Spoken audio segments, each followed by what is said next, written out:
bareng Airin dan Marsal di podcast Aisyah. Podcast paling santai, paling kece, tapi isinya ngena banget. Nah, dan hari ini kita akan mau bahas nih sesuatu yang relate banget sama anak muda, sama anak mahasiswa dan anak yang suka overthinking, yaitu emotional eating.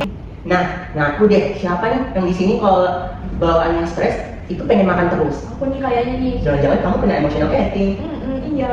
Jadi emotional eating tersebut adalah bagaimana ketika kita stres bawaannya itu pengen makan terus. Contohnya, ketika kita lagi stres itu kita pengen makan contoh seperti mie, seblak, kopi, dan makanan-makanan manis. Dan juga ada kalanya kita juga ingin check out makanan dari luar tengah malam, teman-teman. Nah, ternyata ini ada penjelasannya loh yang guys. Dan hari ini kita akan bakal kupas santai tapi tetap berfaedah. Dan tentunya kita juga ngobrol berdua aja ya di sini di dalam podcast. Tetapi kita ada 4 narasumber yang sangat luar biasa dan kece banget untuk mentuntas habis, yaitu emotional eating. Mari kita sambut narasumber kita yang sangat keren dan wow banget.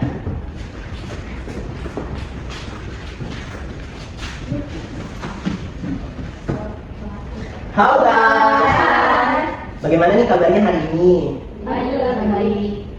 Kalau boleh tahu, sebelum kita memulai pembahasan materi kita atau podcast seru-seru kita pada hari ini, ada pepatah yang mengatakan tak kenal maka tak sayang. Maka dari itu, mari kita perkenalan dari pemateri yang pertama. Halo teman-teman semua, perkenalkan saya Raya. Aku Irma. Halo guys, saya Suci. Halo guys, aku Dila.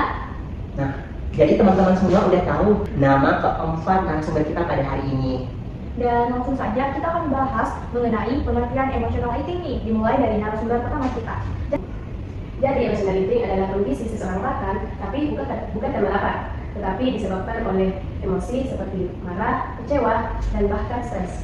Jadi tubuh ini belum tentu lapar dong. Nah, betul sekali. Kadang seseorang hanya ingin melampiaskannya melalui makanan agar lebih tenang. Nah, betul sekali yang dibilang Naya tadi guys. Jadi adapun salah satu penyebab emotional eating adalah stres. Karena pada saat kita stres, tubuh kita akan menghasilkan hormon kortisol dan hal tersebut akan membuat nafsu makan kita meningkat. Makanya saat lagi banyak tugasnya atau lagi overthinking kita nih pengen ngemil terus nggak sih? Betul. Dan pada kondisi itu kita pasti mau memilih yang tinggi gula, tinggi lemak karena makanan tersebut dipercaya bisa memperbaiki kita walaupun sementara.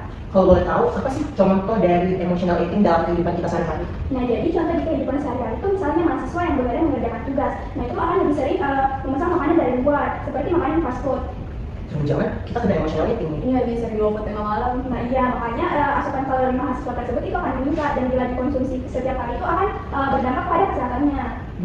Kalau boleh tahu, apa sih dampak dari emotional eating tersebut? Nah, jika kalau dilakukan secara terus-menerus, emotional eating ini akan menyebabkan seseorang itu mengalami kenaikan berat badan, obesitas, dan gangguan pola makan. Berarti bukan hanya berdampak pada aktivitas fisik saja ya? Nah, betul. Jadi kayak misalnya nih, kalau habis konsumsi makanan berlebih, kadang kita kayak merasa bersalah pada diri kita sendiri atau stres. Jadi emotional eating ini tidak hanya berdampak pada aktivitas fisik, tetapi berdampak juga pada kesehatan mental seseorang. Tapi aku masih penasaran nih tentang emotional eating tersebut. Soalnya Kita masih bingung nggak sih bagaimana cara mengatasi emotional eating ini? iya betul banget teman-teman. Jadi kita langsung saja. Tanyakan ke narasumbernya lagi nih. Dan sebenarnya terlebih dahulu emosi yang kita rasakan. Kedua, kita bisa banyakin olahraga, banyakin healing, banyakin dengar musik, dan mungkin bisa dengan main sama teman-teman. Nah, tidur yang cukup juga sangat penting, dan mengatur pola makan itu juga sangat penting agar tidak mudah lapar berlebihan.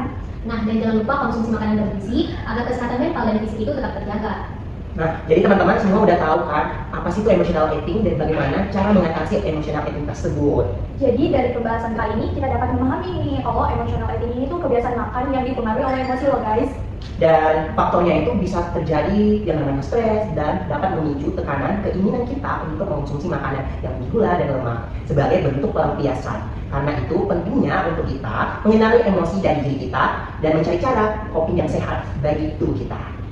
Semoga podcast kali ini memberikan manfaat dan wawasan kita semua tentang pentingnya menjaga kesehatan fisik maupun mental. Jadi teman-teman semua di sini udah tahu kan apa sih itu emotional eating?